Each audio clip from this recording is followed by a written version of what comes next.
This is the ETS E600 component insertion machine. It can pick up components at the same time and insert them into the PCB board accurately and quickly. The PCB in the video has horizontal resistors, vertical electrolysis, terminals, and square capacitors. They can be one-time automatic assembled by ETS component insertion equipment, which cannot be done by a horizontal plug-in machine or a vertical machine.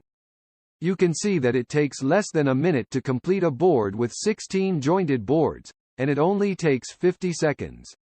This speed can be said to be the fastest speed in the world.